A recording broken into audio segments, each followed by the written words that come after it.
to consult the partners, both in the central bank, the private banks, and the private sector, with regard to a loan request of about 7 trillion? 6.6. Yeah, 6.6 trillion, which government has requested to borrow to finance the budget deficit, which they want to borrow through domestic borrowing. Of course, when we looked at the figure, it was a bit scary. And our worry was, and it still is, sorry, I forgot something very important. I think I was too anxious to start. Allow me to stop here and follow the usual order of introduction. My name is Saida Pumba. I'm the chairperson of this committee. Aston Kajara, member of parliament, but also a member of this committee. Member of Parliament for Kabaramaido County and a member of this committee. And incoming member of parliament for Ochero County.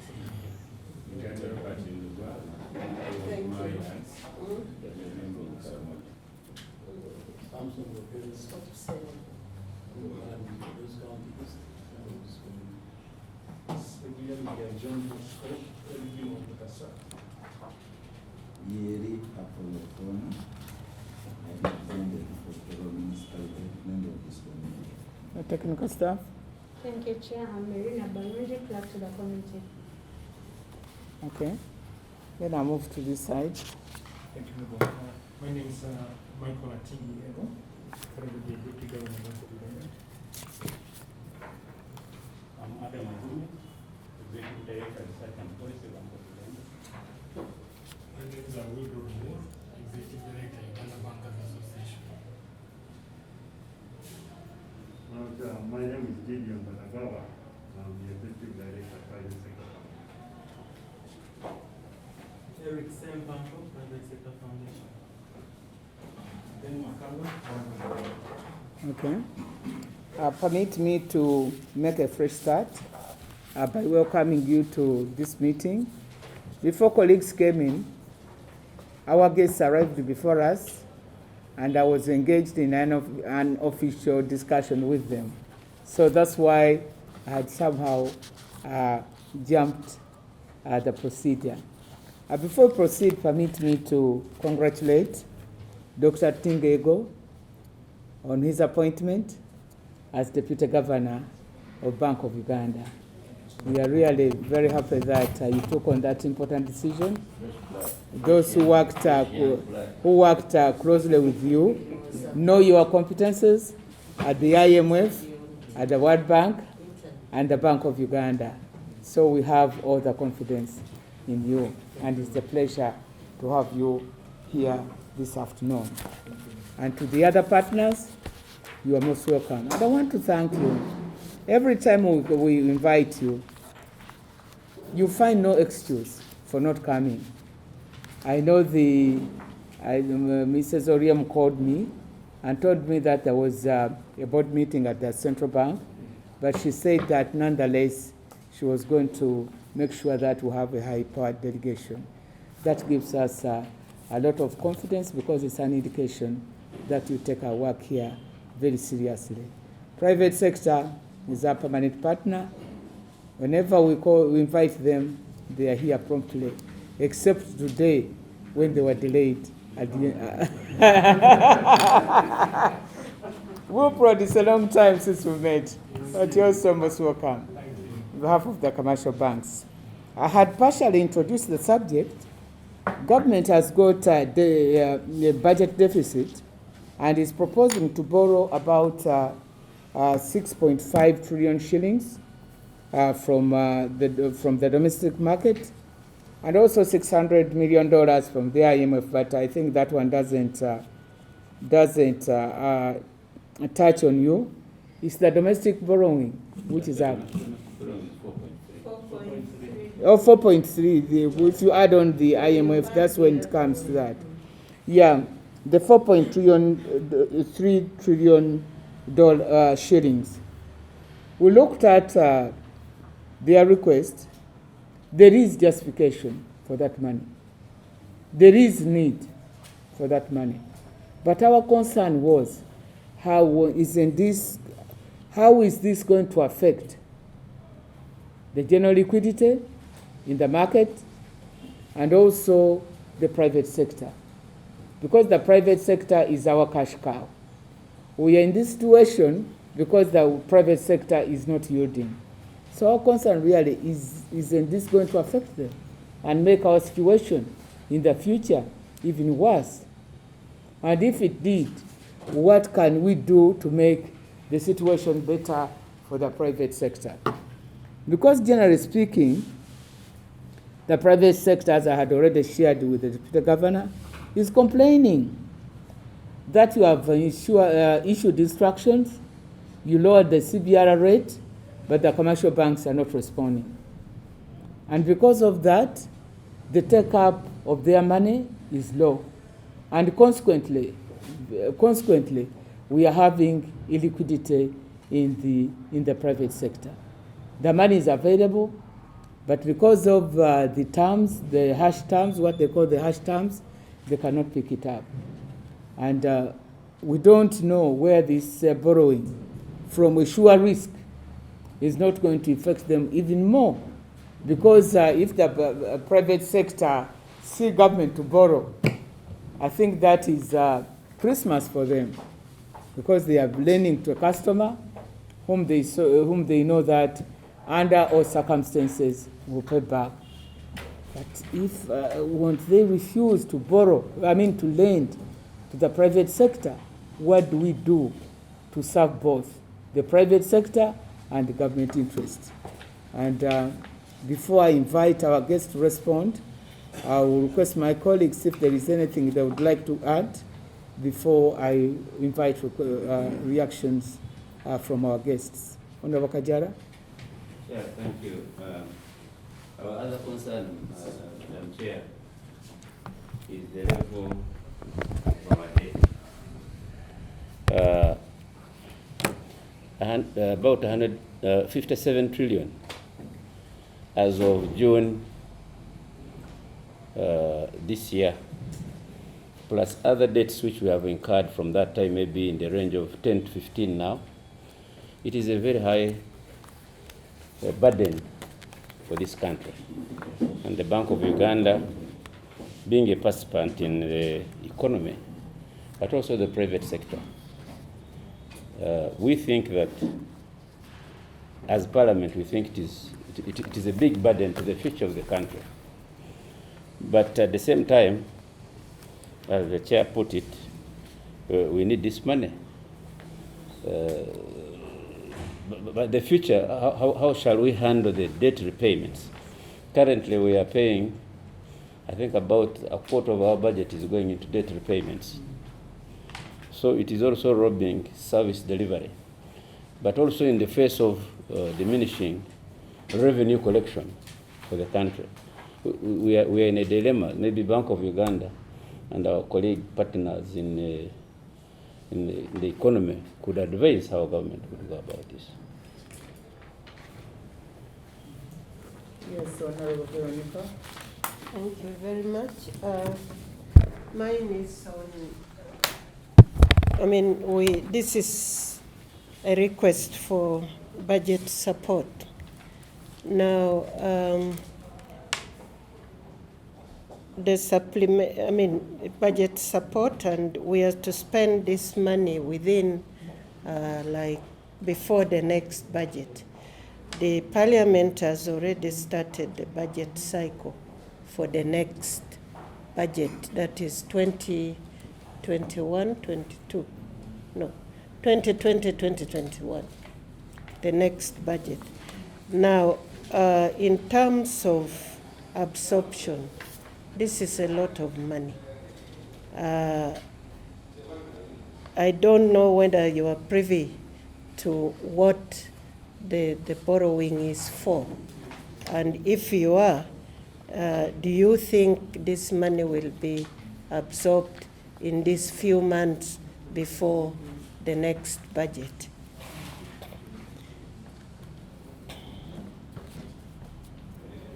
Anybody else would like to complete with us? Budget? I'm internalizing the document. Okay. While we wait for the other colleagues to internalize, I would like to invite our guest, led by the deputy governor. Thank you very much for this meeting. And very good afternoon, honorable members of parliament, colleagues from the Private Sector Foundation and Uganda Bank Association. We are very much privileged to come and share with you our thoughts on this subject matter, which is of importance to the national economy as well. Maybe let me begin by addressing the issues of debt in totality before speaking specifically to this request.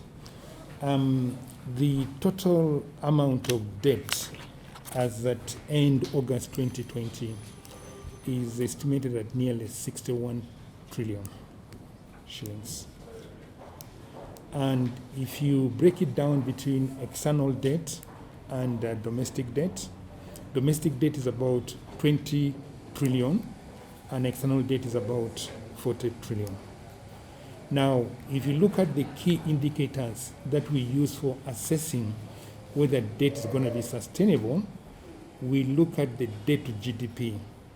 With these numbers, and with the planned borrowing, the debt to GDP will go to about 48%. And that is tending to the critical level of 50%. Now, the downside of that is if you have, let's say, a shock in the exchange rate, and if the exchange rate depreciates, then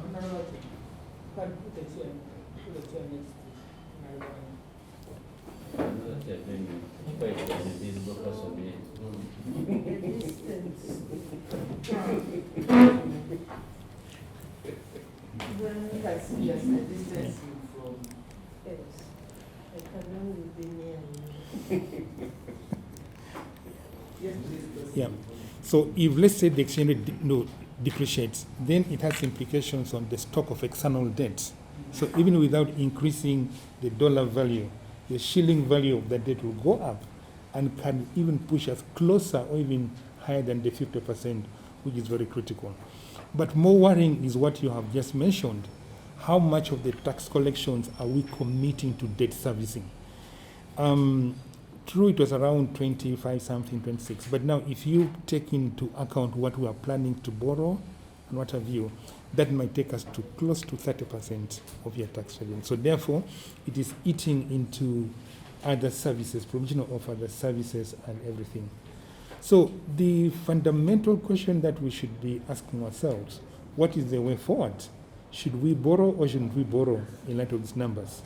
And I think to help us address that question, let us look at what is the current status of the financial sector in Uganda.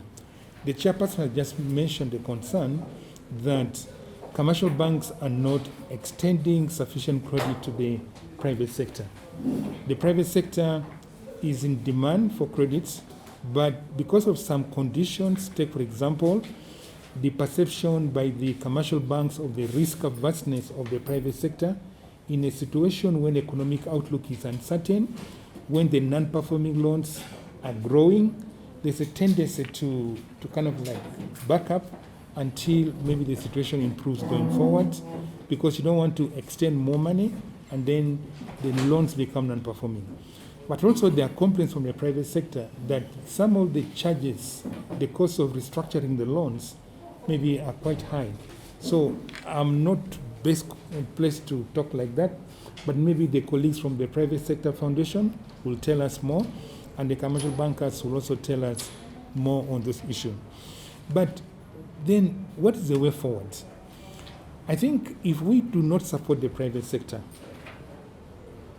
we are not going to have economic growth.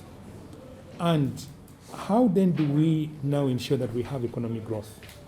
So what has happened in some countries is that notwithstanding the credit relief measures that government has put in place, even in the advanced countries, some government agencies like central banks have gone ahead to begin purchasing bonds from the corporate sector that has got good governance practices, whose bonds are out there, all right, and who are holding bonds, all right, and they have a good corporate governance. They exchange those bonds for money in order to inject liquidity in the system, because the banking sector is risk averse and they can't give in, even to these good corporates because of uncertainty surrounding the future of economic activity. But in the case of Uganda, that's not possible. So one way that then government is thinking of working this out is maybe let's go through the government, all right? How can government borrow more, all right? Since banks are reluctant on account of many factors to lend to the private sector, can government then step in and borrow this money from the banking system through increasing the issues of securities and then spend? But the spending is very critical now here. Where do you spend this money? If you are going to spend this money on areas that are going to trigger growth, that are going to have a multiplier impact over the broader private sector, then it makes a lot of sense. Because once the private sector takes off, then they're able to pay the taxes, they're able to begin paying back the commercial banks their loans, and then we are able to see growth coming again. And once they begin paying taxes, then the need to borrow comes down, and then the growth process also takes off. Even the concerns about the debt sustainability, the GDP will now begin to, debt GDP will begin to come down. Even the tax revenue to debt service, because of the higher taxes, will also improve. So the question we should be asking ourselves, there are two questions.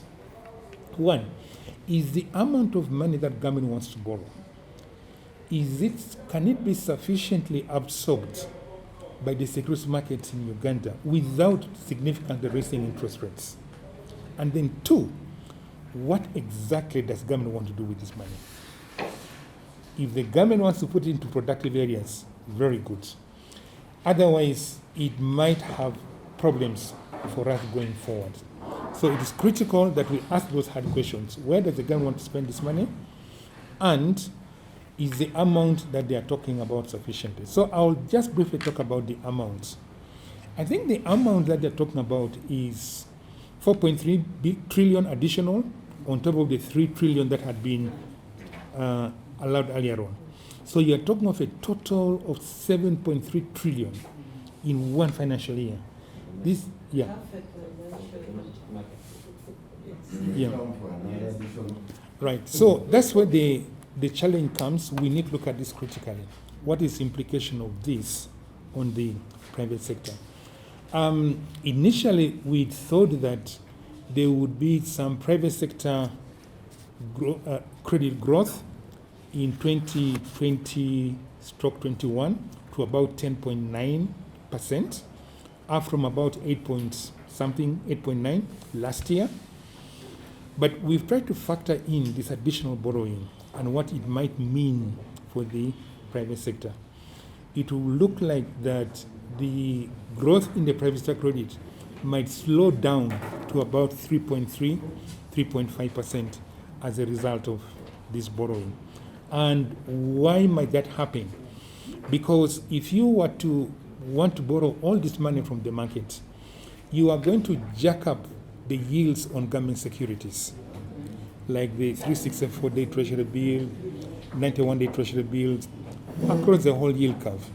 And because these are what we call the risk-free instruments, because a government security is considered risk-free instrument, it is guaranteed that will be paid.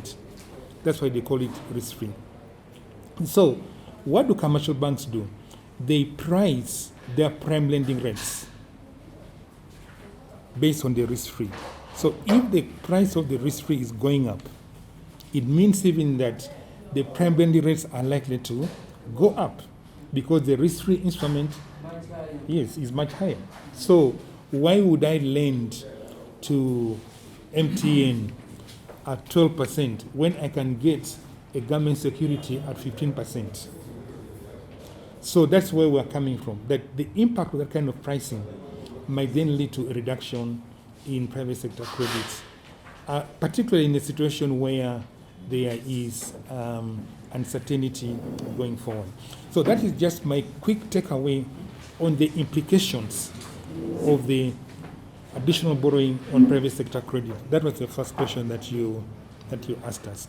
So I put it in context, but maybe Adam has been. You can take it with, we are talking about the domestic borrowing. Yeah. Is there any other way of finding money for government finance that is effective without going out to considering the low revenue collection, without going out to borrow from the private sector? No, There are other options. I wouldn't like to begin giving government options, but I think ideas. Yeah. From your background where you were up here. Yeah. What is happening in other countries, especially in the region? Okay. I think if we can't get any options, it is very critical that you members of parliament make sure that this government borrowing is going to the right places. That's going to trigger productive activity. And also to ameliorate the pressures on the domestic financing, we could look at the possibility of syndicated borrowing. Maybe talk to some commercial banks, all right? Some big banks here, all right, that have got foreign parents. You have banks like Stanbic, Standard Chartered, and what have you. We've done this in the past. Out there, some of these banks are awash with liquidity.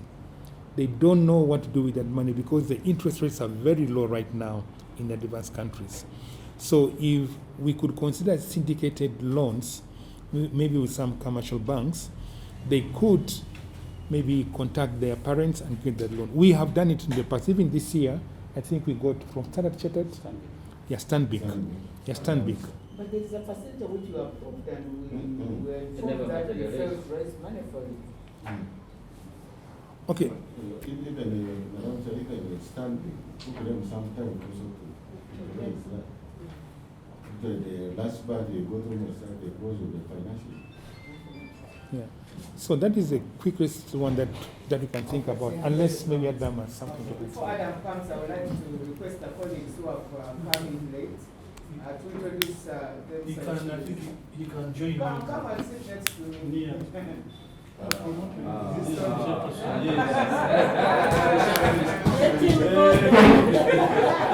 Are we safe? I don't know. No problem. They are not like getting power soon. The other side, near the building. was not standing, he was already sitting. You can see us remained at the same height. Okay, please proceed. Introduce themselves. Chairperson, my name is Elijah. I'm a parliament for Castle County. Member of the committee. Mr. Governor, congratulations and welcome. Thank you very much, everyone. I used to meet in the winter. In Washington now. Yeah. Building and the other one. Yeah. My name is Mamaku,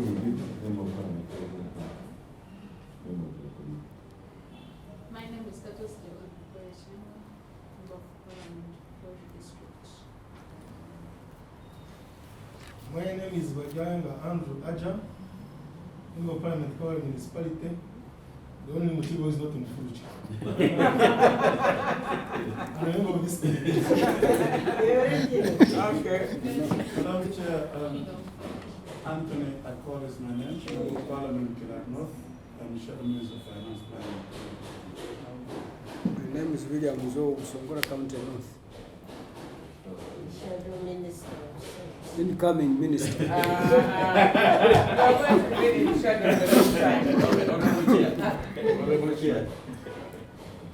Yes. Just to say Yeah, out of the ordinary. Me, Honorable Paul Anthony, Honorable Nambeshe, Honorable Kudu, were hosted by the governor, and one other person, the last time we were working, they don't even know he was coming back home. They hosted us as Uganda's parliamentary team, but also the other one, his colleague Robert Ongodia, has come back, is now the CEO of Opportunity Bank. What a blessing. They hosted us with all these things here. Yeah. So we are putting together our congratulations.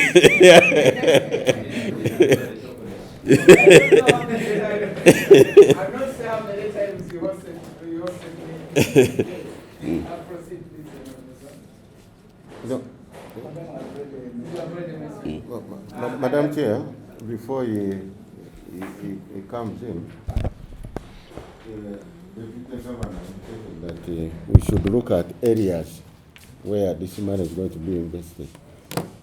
Now, one of the areas when they respond of the purpose of this money is to finance domestic loan obligations. So, just for yes, consumption. Including salaries. Just for domestic loan obligations, part of this 2.1 trillion. So is that an area where we could look at maybe as well? Adam, please proceed. Among others, plus radios, it will be given to as if we don't have radios. So, Honorable Members, I think the details of expenditure, the total increase is valid. I think how I remember looking at the election-related expenditure, which basically has nothing to do, but has elemental, other aspects of stimulating growth, but not necessarily directly. But probably where growth is coming from is expenditure on things to do with the domestic areas. Some of that goes directly to the private sector, and also helping the commercial banks that are struggling because of the delays in government payment. The other expenditure we see, around 100 billion was going to Uganda Development Corporation, which is also, we can say, really that would have a long-term impact on growth. And so the other aspect, obviously, may not necessarily be directed into economic growth. Then, so we also say the Myoga, for example, and also microfinance support center. Those are small loans. I think before honorable members came in, we were discussing with the chairperson. We are saying that small-scale enterprises are struggling, and some of them may never get credit from commercial banks per se. But if we enhance microfinance support center and the Myogas, probably those would be a direct way of stimulating the small scale. The most important thing I think is to say, remember that in 2021, we are projecting growth at 3.1. And that is premised on the fact that the government is going to spend. So the question is, if the government doesn't get the money to spend, will we get the 3.1% economic growth? So if the 3.1 economic growth doesn't happen in 2020, the spillover into the private sector and entire system becomes dragged down again. So I think we are in a tricky situation where you swallow fire, but also if you spit it out, you say, okay, do I spit out the sweetness? I mean, the Kavari honorable member from Kavari can help me the typical interpretation of the thing. So the question is correlating the story of where a stone was, they put a stone and put meat around it, put it in the fire. So when they get it to the hyena, the hyena would feel the sweetness of the meat, but the stone was very hot, was very hot. So you would ask it, can I swallow it? They say, but if I swallow the fire, should I spit it? But it's already sweet, they will not spit it out. So it died on that negotiation. So basically it's a question of saying, okay, we need to have economic growth. How do we stimulate economic growth given that private sector is struggling? The angle is through government. But how do we make sure that expenditure of government is really, as the Deputy Governor said, is pro-growth? So there is no doubt that the government expenditure that will go into Uganda Cooperative UDC, and New Gas, microfinance, I hope, assuming that there is no storage of money, etc., that would be growth enhancing. So I think, and from that angle, that's why we say, okay. And also it is promised on the fact that come 2021, 2022, we shall have fiscal consolidation. So we see that we are talking about deficit, fiscal deficit as share of GDP from 10 to around 6 in the following year, and by 2024 at 3%. So that is the fiscal consolidation going forward, so that we don't continue with high debt numbers. Okay, thank you. Chairperson, I think the concern though, of course, we're in the catch 22 is this money is coming at the time of elections. That's the challenge, because like this, especially in Myoga, people are bound to take it like it's political money just for eating and fail to put it in. That's the worry that we have. So we don't know, of course, government, executive arm, really know how to make sure this money really goes to a productive work, because if it fails to go into production, then we shall realize it.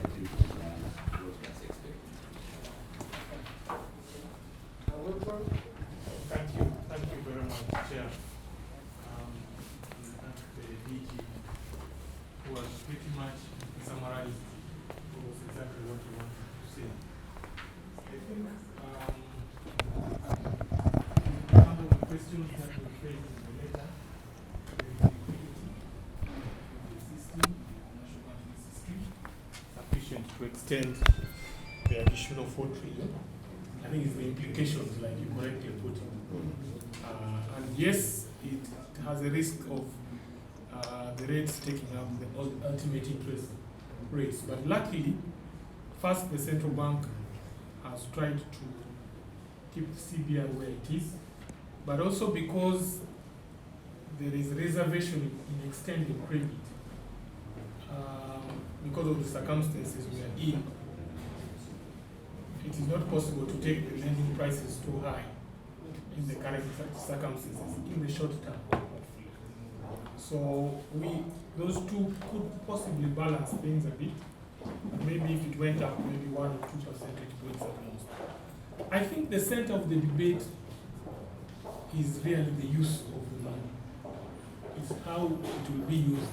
That's the most important part of the conversation, because one, it should be directed to activities that stimulate activity. And therefore, some of the areas of spend may not be as convincing. But that said, if the larger part of it is spent on productive commercial activities that can stimulate activity in the economy, that would be a better approach to it. I think you also asked what other solutions. The DG have elaborated on those in the longer term. At the end of it, it is how well the money is used. That is what is important, so that it generates the cash flows and activity that enable us to pay as well as stimulate economic activity. So those would be my preliminary comments. Yeah, but the commercial banks are risk averse. They don't want to take any risks. To the extent that, in spite of the guidance given by the central bank, by lowering the CBR rate, you have not adjusted your rates. So you reciprocate what the central bank has offered. Now, when the government comes in and you get this risk-free custom, will there still be money for the private sector? I think that this is where the coordination between the fiscal side and monetary should really work hand in hand.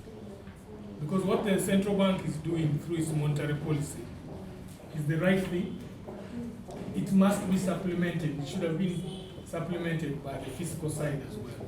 Otherwise, their effort will go into waste. Because interest rates are more determined by TB rates more than CBR. The sensitivity on the TBR, Treasury bill rates, and the other government borrowing rates informs lending prices a lot more than CBR. And therefore, any activities that draw yields and make them higher from the TBR side are likely to counter the good work and efforts of the central bank. Now that comes with expenditure discipline or even expenditure priority. And that's the truth of the matter, no matter how much we debate it. A government must be disciplined in spend, but also where they direct that spend for productive activities. That's the truth of the matter.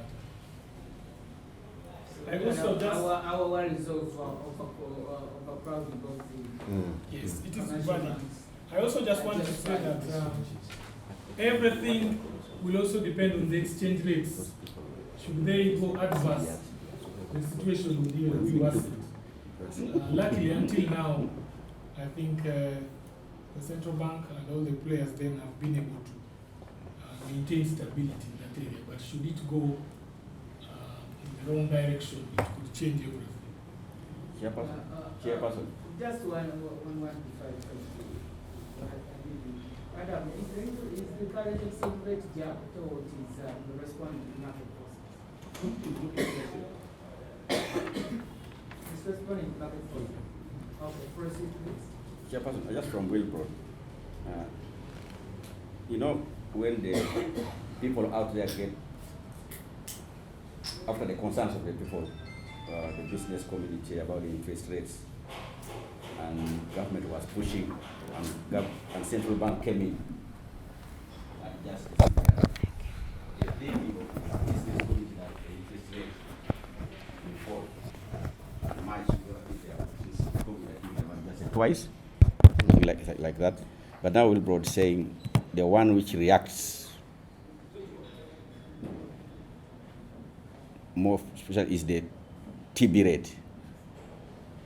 So because if the cry of the businessman is adjusted, why would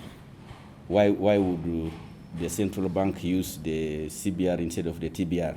Because if the issue is to help the borrowers who want to borrow because they are crying about the high interest rates, because if the CBR is less sensitive to this than the TBR, why would? Yeah, because the yield in a risk-free instrument, I mean government, we are most comfortable to lend to government because of no risk of default and so on.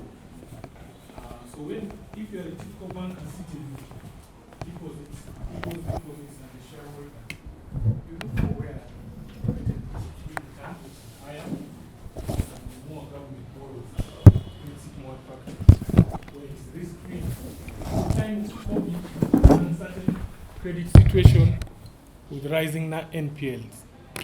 Even with, and we're in discussions with the central bank on what else can we do as a sector to expand credit to the private sector.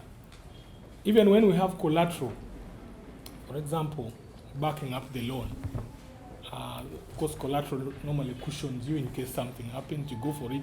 But as you have seen, there's a lot of pain in the market, even when we try to make good the collateral. But from a pure treasury point of view, you get more return, risk-free, so it informs your lending pricing.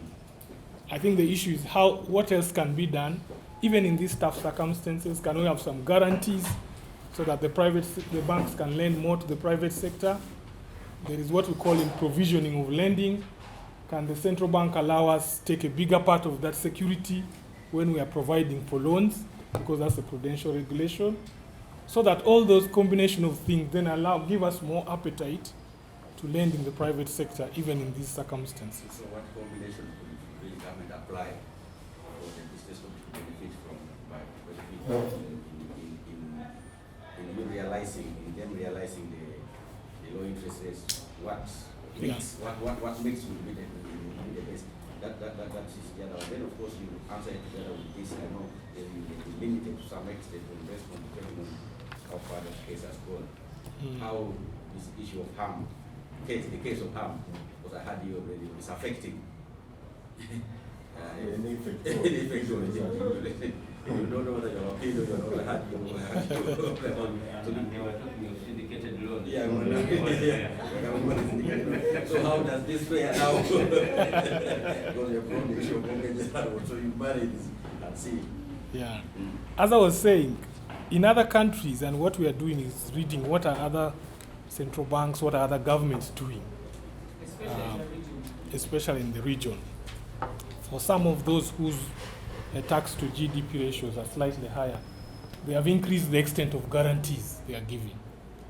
So that gives comfort to commercial banks then to lend more. Because frankly speaking, the sector is very worried.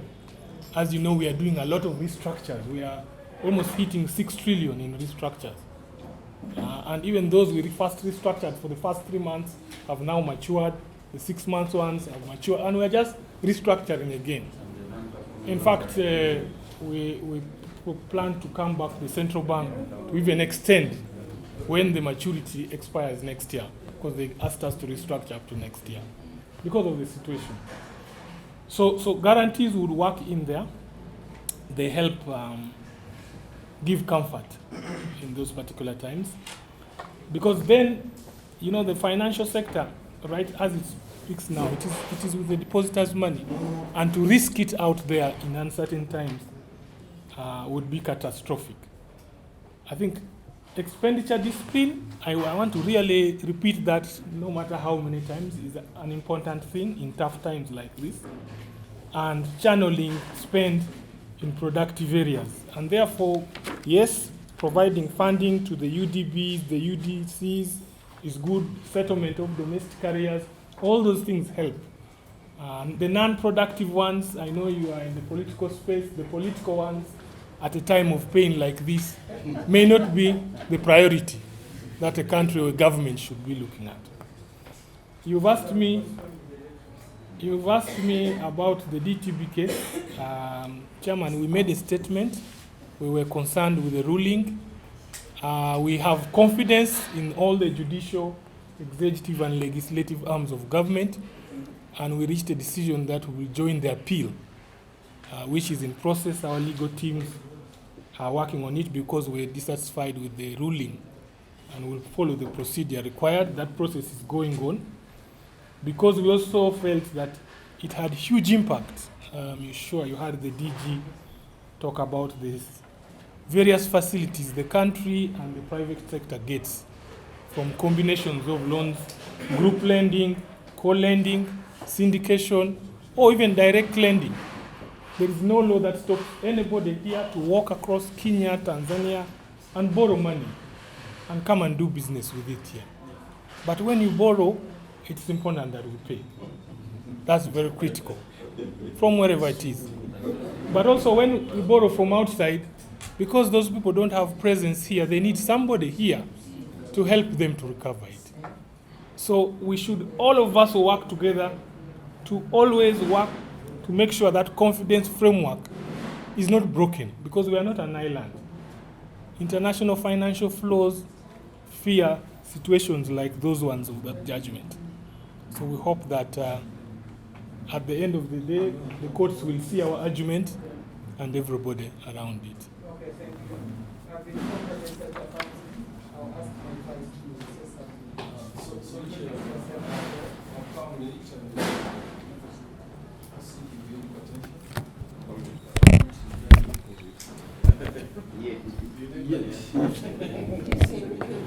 I must begin by declaring in my own interest, all these people here, my colleagues.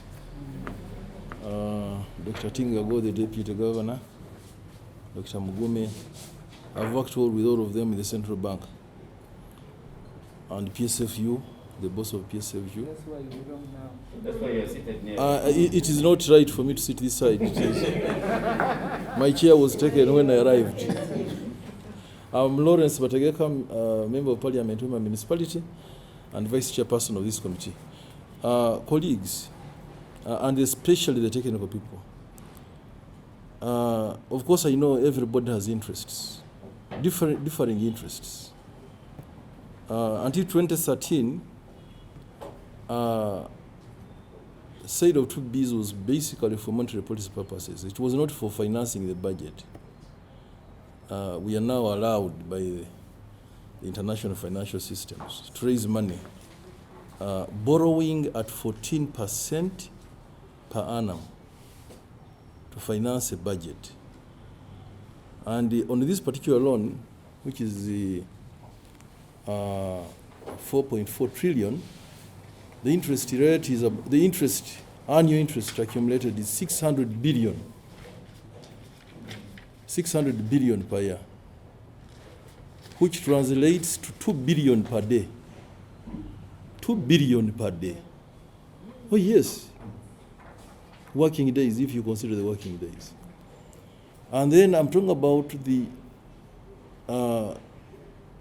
the domestic debt burden. Finance has been here to tell us that the debt indicators are okay, but they are engaging in refinancing. This alone we can take on and comfortably service. I have no problem with the IMF loan, which is 600 million, which is 2.2 trillion. I'm talking about the 4.4 trillion domestic borrowing. Yes, we need to be guided, because when you listen to Mr. Wall, he has interests. He wants commercial banks to make money, easy money. Through government. Through government. The best lender is government. When you talk to Ministry of Finance, they have interests. They want to raise easy money. Easy money. Which is very expensive money. The only defender of the economy might be Psfu, where the private firms will remain, and I thought we would want to hear more from Mr. Badagawa. That's why I'm proceeding. Yeah, because where shall we who are in the private sector, who will give us money? Who will touch us when we are totally crowded out? Can't we advise finance to cut the budget? Must we, if it's elections, and there are aspects we can cut, you know? We line instead of doing what?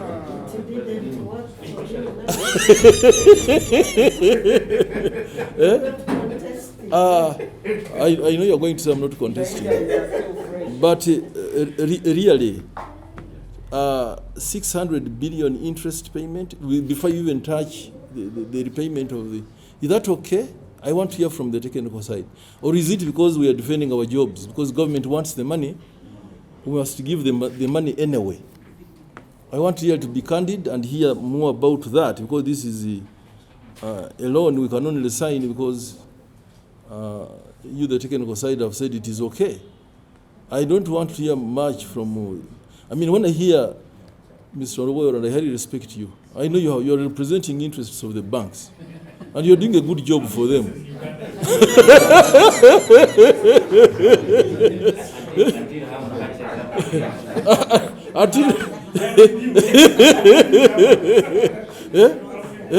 Who is going to defend the economy? Who is going to defend this economy? And 2 billion per day, can we afford? I don't know how much. If you are aware here, I would ask them how much we collect per day. Maybe 40, I don't know. But look at the percentage we are committing on one loan. Remember, we have other loans as well.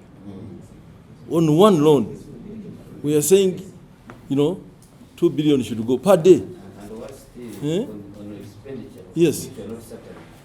Because you are saying it is budget support. It is going to consolidated fund. And the consolidated No, we fund, know. When we asked for that question, they said they are going to give us the details of these pressures. And so really we are looking for very good advice so that we take a decision from an informed position, and not because we are duty bound to do it. That we already, some people are calling us names out there. They are wondering what type of parliament they have that is approving borrowing of 6.6 trillion But the biggest challenge is the domestic borrowing part of it. And should we at some time think of going back to the days before 2013, restrict government borrowing to other sources than this for budget support, because it is really Pandora's box. Thank you very much, and my colleagues, you're welcome. I know they have gotten me very right. The Deputy Governor, you're welcome from wherever you have been. Lawrence has now decided. No, I would not. Technical, to being a businessman. Yes, I'm a big representative, Dr. Yes. Nagawa. Yeah, you should tell us, is it okay for to put the case for the private sector? Yeah, I'm at a loss of words. Thank you very much, Chair, and the honorable member for this opportunity to come and speak to you about this very important subject which concerns all of us. Every time I get an opportunity like this, Chair and honorable members, I tend to remind all of us that all of us here, legislature, judiciary, executive, private sector, civil society, we produce, we consume, we are out in the market. So the interest, my interest is your interest, is everyone else's. I think that is the first point that all of us must consider. We have farms, we have factories, we have hotels, we have schools, we have all of us. So we are interested in a legal environment that is conducive. We are interested in a tax regime that we can be able to comply with, that we can understand. We are interested in a financial market where we can borrow money and finance our spending and so on. So it's very important to start with that so that we keep that at the back of the mind. Chair, Uganda is a country, is an economy, but until we consider this economy as a business entity, we'll be getting it wrong every so often. In a business, you must have a business plan if you must succeed. And that business plan will tell you when to borrow and when not to borrow. And should you borrow when you are not supposed to borrow, you are moving to finance, you are moving to foreclosure. If you borrow when you must not borrow, that is the language of business. So if you move to Wilbrod or Wall and you borrow money that you don't know how you are going to service, then quite likely you are moving into. Fortunately, Uganda is not run as a business. So we still have some leeway that we can be able to borrow and get into the quagmire of 600 billion and 2 billion every day in interest. If you do that in business, you close the following day. You can't. Because the market does not warrant you to do that. Chair.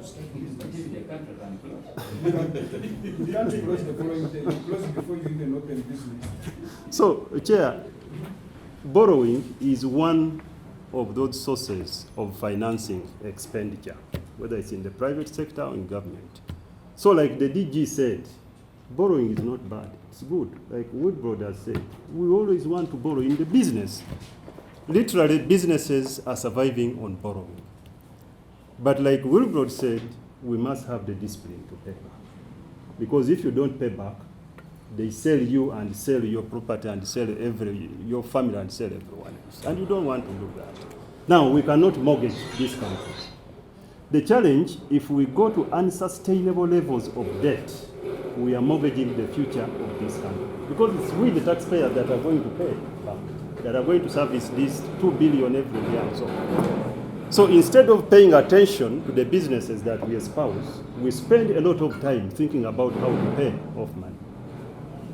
Literally, Chair, when you are going to borrow money, you borrow from the haves, not the have-nots. And the question is, how wealthy is our domestic financial market?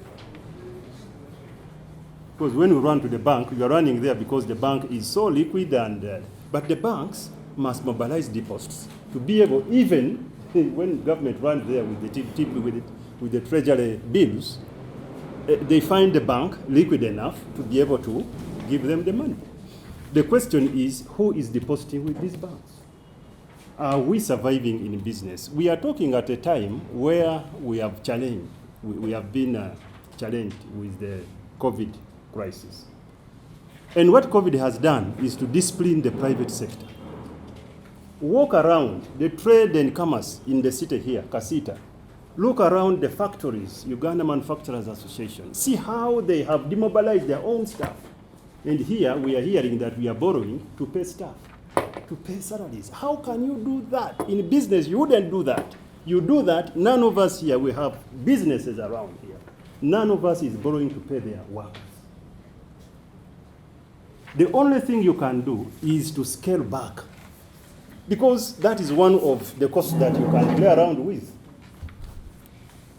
To scale back on the workers that you employ. If things are not going well, the challenge is when things don't go well, government expands while the private sector contracts. In the private sector, if you have a factory and things are not going well, instead of using 10 workers, you use 5, you use 3.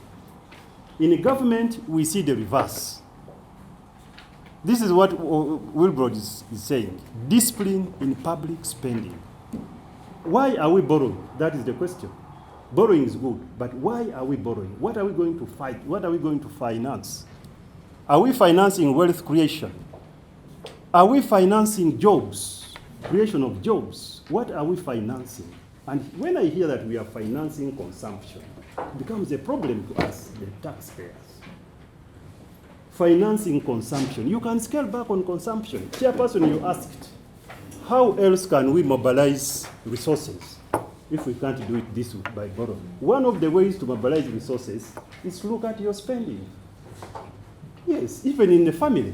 If you have 500 shillings that you're going to survive on that day, you go back to scale down on spending. You don't go borrowing.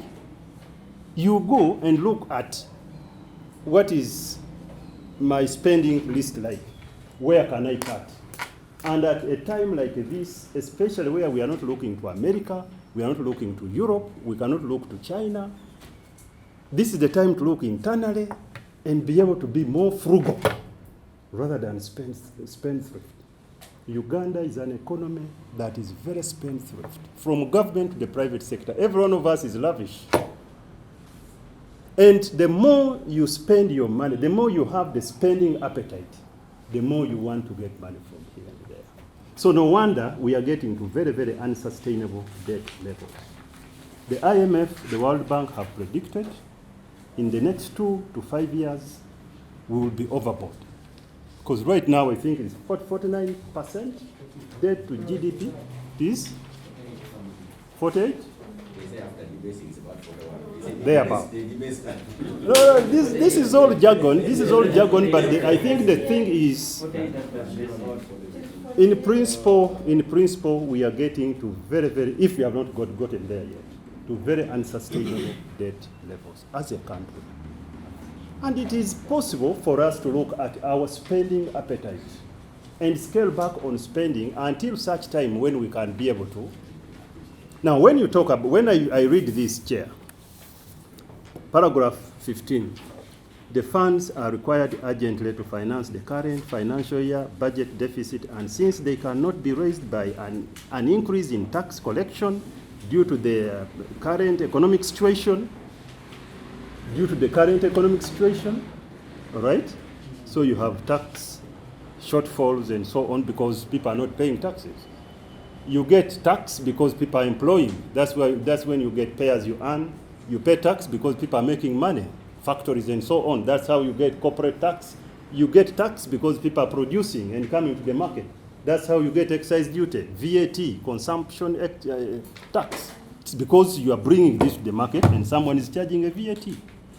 The more you scale back and you cannot produce and come to the market, the more you cannot mobilize domestic resources. Now, if we are the depositors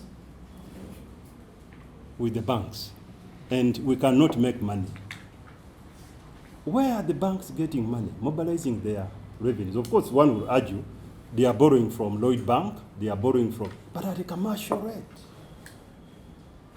So when you go to borrow money, when you go there with your TBs and so on, the thing is you are crowding out the private sector. We cannot borrow at a rate that you are borrowing money.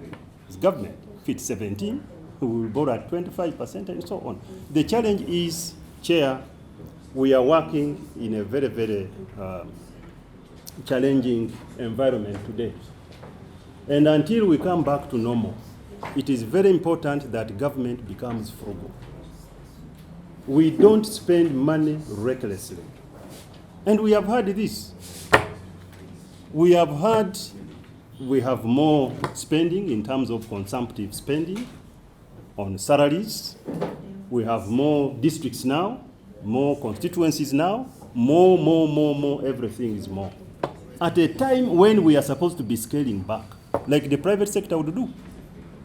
Why is government expanding? You loosen the belt. We are tightening the belt. We have a challenge as the private sector, people who are paying taxes. The challenge with this country, Chair, is that we are not saving as much as we should be. And that is very important. That's why we are running to these people. We are not saving. We ourselves are not saving. Everyone, each time anyone wants to start a business, they want to run to the bank. We have one of the lowest saving rates in the whole world. When the government wants to do anything consumptively, they are running to the bank and so on. The gross domestic savings in Uganda is way too low. 12%.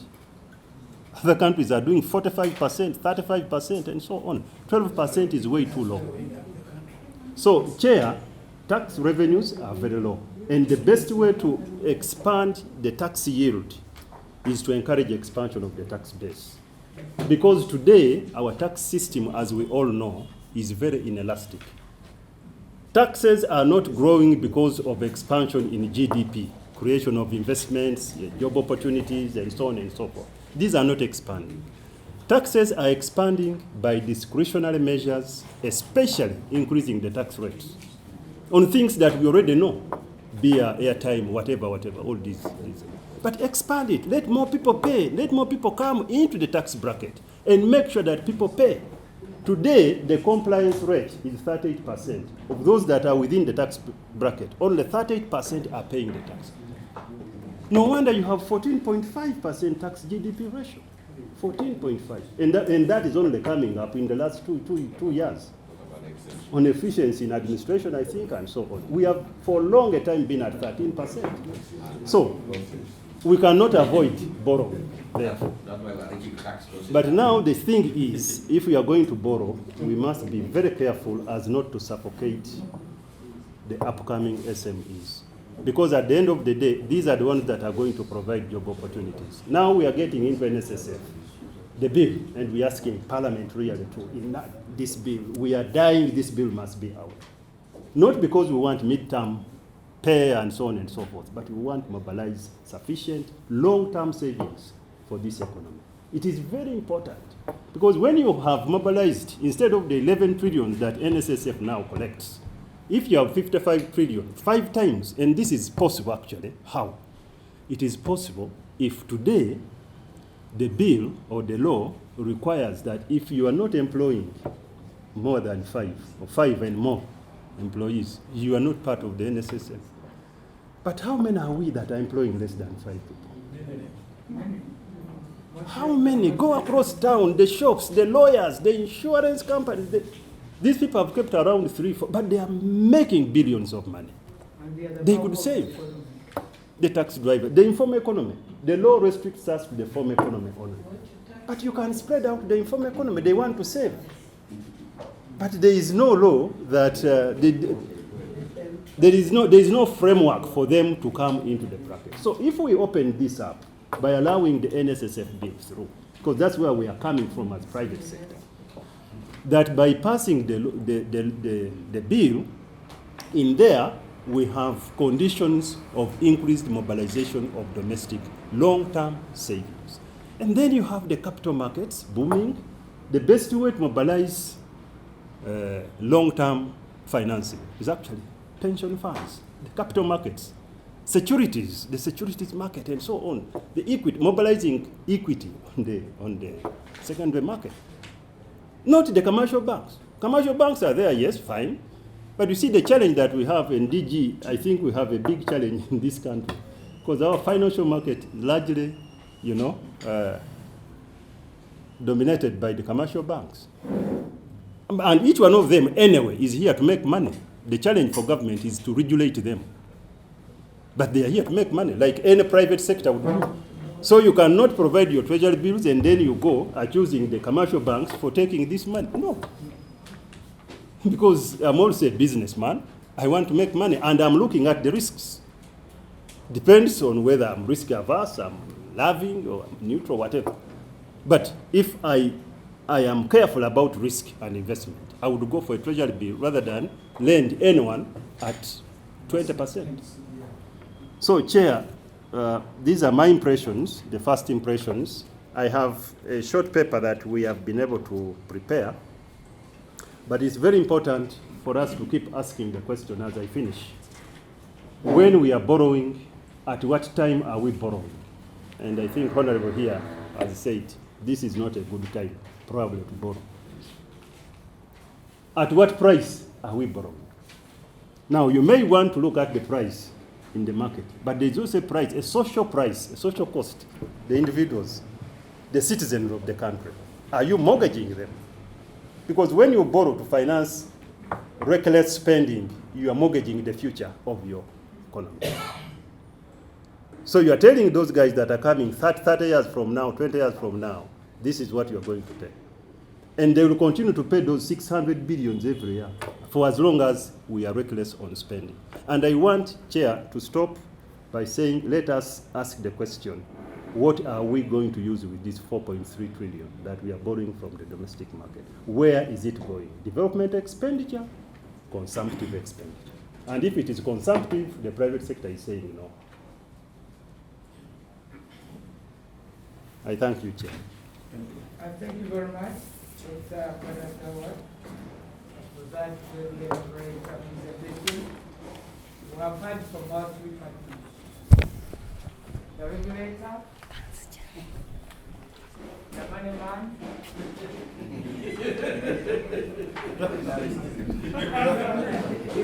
the consumer, and the consumer. I think they have all agreed that borrowing is not bad. Borrowing as such is not bad. But what is important, one is the timing. Two is the usage. Is it capital? Is it going to spur growth? Or it is hand to mouth? That's where the dividing line is. I don't know whether colleagues would like to. Chair, are we going to vote on this? No, of course not. We invited them to give us their views. Yeah, Honorable Okeris, you seem to be. Thank you, Chair. I will have a presentation from the experts here. And early on, I wanted to ask a question. These experts come here with a mind that we are not moving in our country. No, I invited them to give us. No. I'm always trying to bring an argument. That are they here honestly meet us as a committee and say yes, as Badagawa was saying, Mr. Badagawa, that we need to borrow the money. But if you look at the presentation of Mr. Ward, you say yes, his problem is the use of the money, which is very critical. And also, who should access this money? Because when you look at Nyoka, that's already a waste. To me, personally, because you go and mobilize people who have no skills. How to utilize this money? No training. No, Nyoka is skill-based. No, I'm giving an example, like in my place. But the people who are I'll tell you, Chair, in my place when you see people are being mobilized, that there is money coming. Yes. These are people who are under trees, chewing mera, they have nothing. You only have people who have smaller business, the one of Dr. Badagawa, who may need that money. I have opened a kiosk, I have tailoring thing. They ignore those people. They now go that money is coming to the masses, the redundant community. Those people who have nothing, they don't think of their future. But we are trying to mobilize money for it. And I'm happy they have raised it. How will we utilize that money? The other one is when you go through microfinance, people to get that money is a problem. The bureaucracy, unless they are going to cut it, maybe. I've seen that thing. A number of people have had. We had a program under Dinu in northern Uganda. I think the doctor knows about it. When they try people, if you don't have a business plan, you cannot get that money.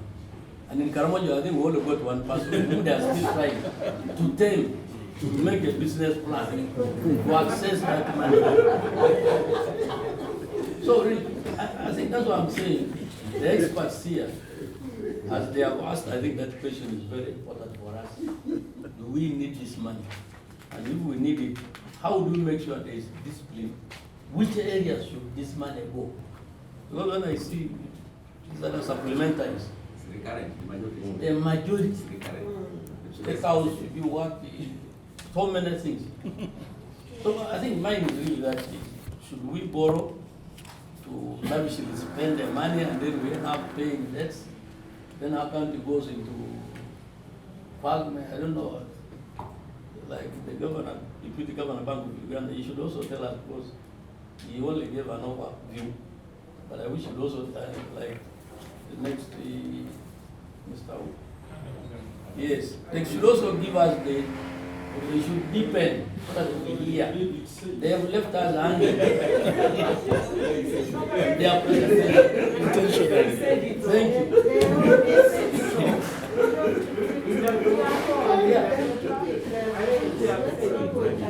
All of them are coming up with almost the same. Yes. We can borrow. And at what time?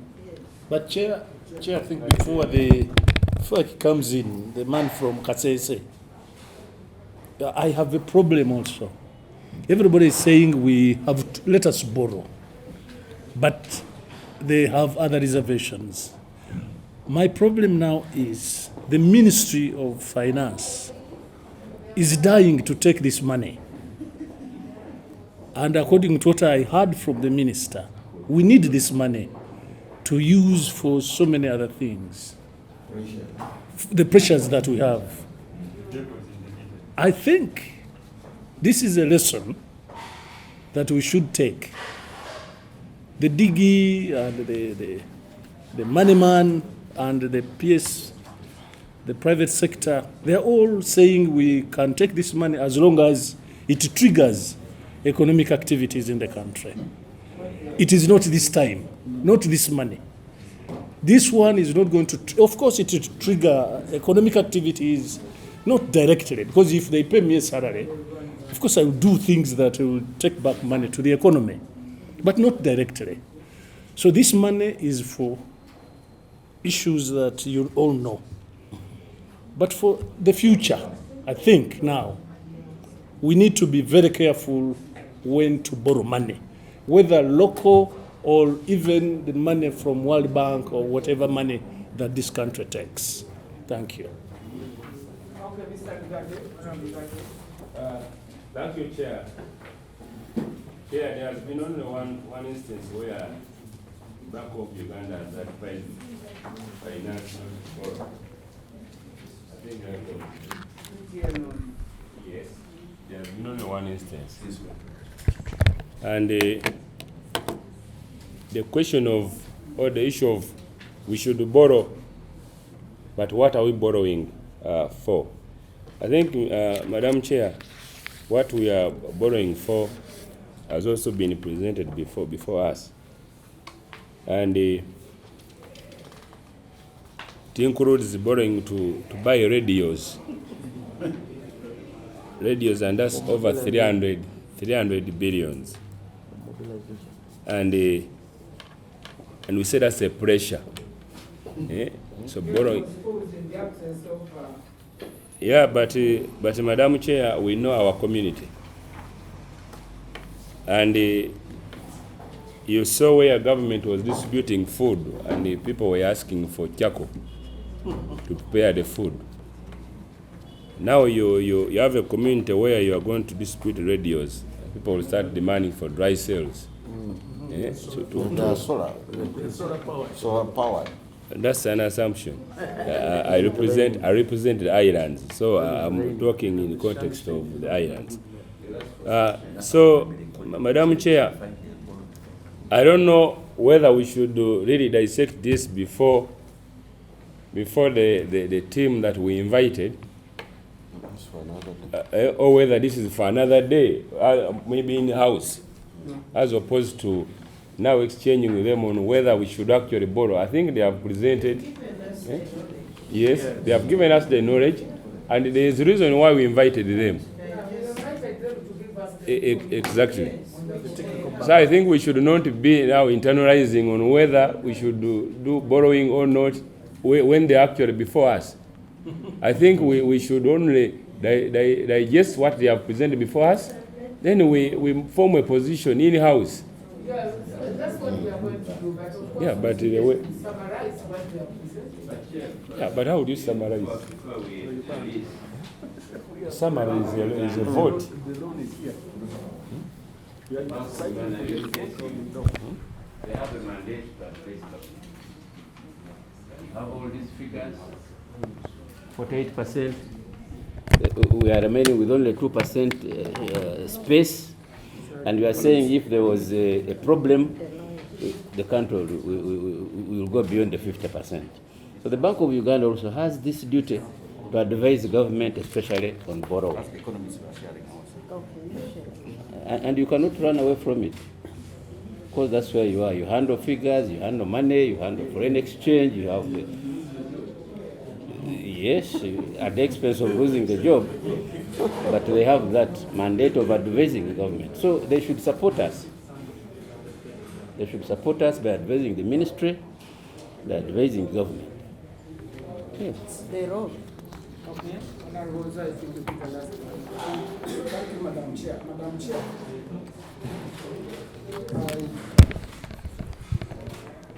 when I looked at the opening statements here, the whole thing centers around COVID-19. And we are simply opening our eyes again that, look, there is this pandemic, and so it has affected the revenue base for our economy. And in my thinking, I thought that the first budget line on this would have been on how to strengthen our health systems and therefore be able to contain and also contain the COVID-19 and also prepare ourselves for any other pandemic that may arise in future.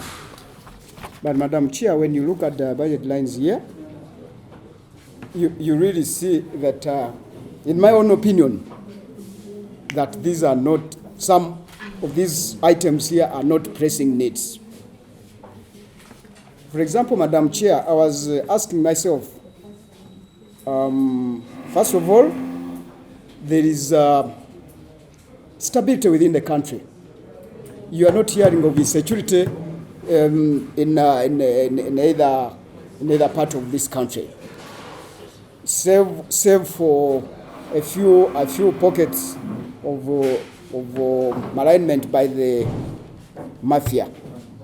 But Madam Chair, I see that, for example, this classified expenditure at this time would not be really something that we would borrow for, given that we have reasonable security within the country right now. And then two, I don't know what the view and comment by these experts would be in as far as if we scrutinize these items here and asked you that which one would you begin with? No. And yes, Please don't tempt them to go beyond. Yes, this is only a part. Yeah, that is Yes. for our internal So- consumption when we're meeting. So, Madam Chair. You can only advise generally. Yes, and Madam. on principle, but not on detail. Yes, Madam Chair, I am not comfortable with this because I see that this is expenditure that largely we can postpone and be able to borrow reasonably when we are prepared and be able to invest the money. That is in-house. That is in-house. Yeah, is there another comment on what the experts have advised us? No. If there are no comments, permit me on your behalf. Madam Chair, there's another private sector foundation here. We are told we are supposed to finance the road in DRC. We are told? We are supposed to finance the road in DRC. Is that beneficial? Should we really go borrowing to do roads in a foreign country so that you private sector can benefit? Because that's the reason they are giving us, that because we do a lot of business with DRC Congo, so if we did their roads, it will benefit the country instead of remaining with the status quo in DRC as it is. And we are borrowing this money. Maybe you would have put your question what's your view on funding the roads? Additionally, Madam Chair, I wanted to get clarification from the Bank of Uganda team why they are not balancing and reconciling the CBR with TBR, because in the submission by the man. Yes, he has indicated Wilbrod, Mr. Wilbrod. Yes, he's the one who lends the money. He's the one who lends money. He has indicated that actually, then in their sector, they would be much interested in fair TBR than even CBR. So why has Bank of Uganda failed to have a reconciliation of that, so that the CBR and TBR are both realistic to the private sector? Yet regulate. I think the question is that if the adjustment of CBR does not have a positive effect on interest rate, why should we do it? Why should we do it? I think that's it. I think that's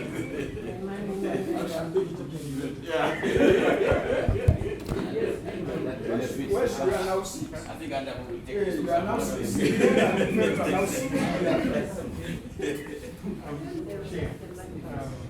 Thank you for that observation, Honorable Member of Parliament. But I want to challenge you.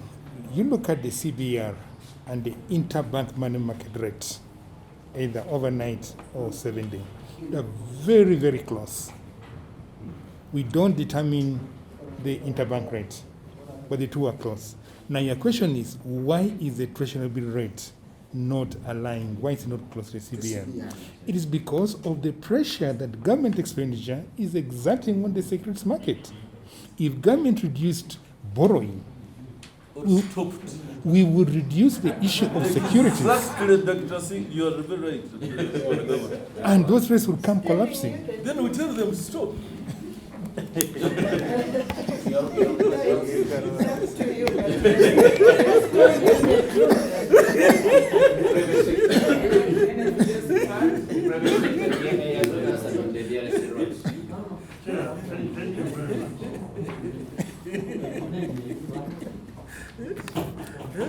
Thank you very much, Chair.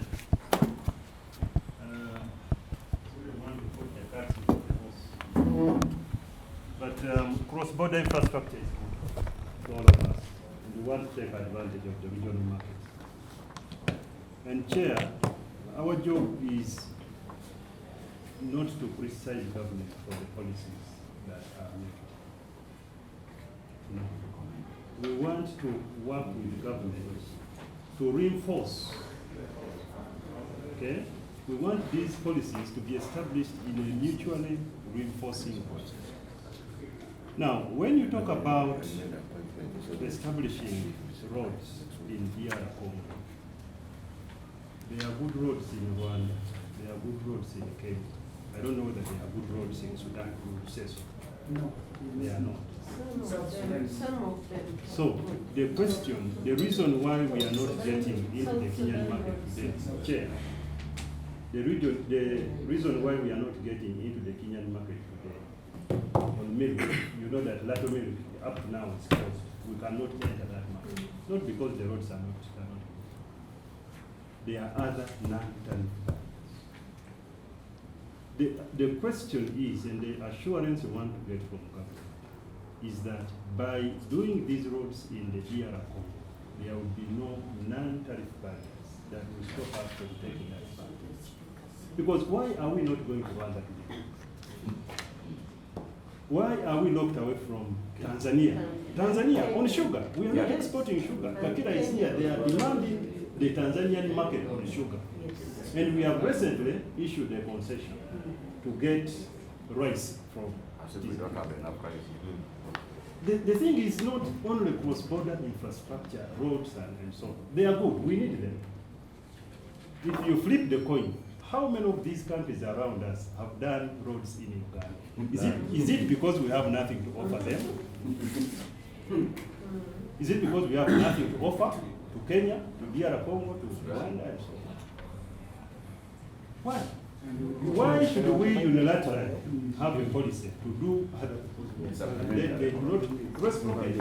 Because if you are talking about the region, and I know DR Congo is coming into the ESC market, yes, we need them, and we need the infrastructure because we are taking advantage of that market. That is fine. But for a normal and ordinary citizen in Uganda, the question that has been going around in the streets, even in Kampala here, we know that in Kampala alone, the infrastructure is immense. Go to the industrial area. The trucks can't turn. In Luzira, Ntinda, the trucks can't turn. Now, for us now to have a policy to go out, now we are doing highways and so on, and this northern bypass here, all of us know, has spent more than 17 years to be done. There is something that does not add up. There is something that doesn't add up. So, Chair, that is my opinion. Okay, thank you very much. Thank you so much. I'm happy with you. Why are you not happy with me? Yeah, happy with you.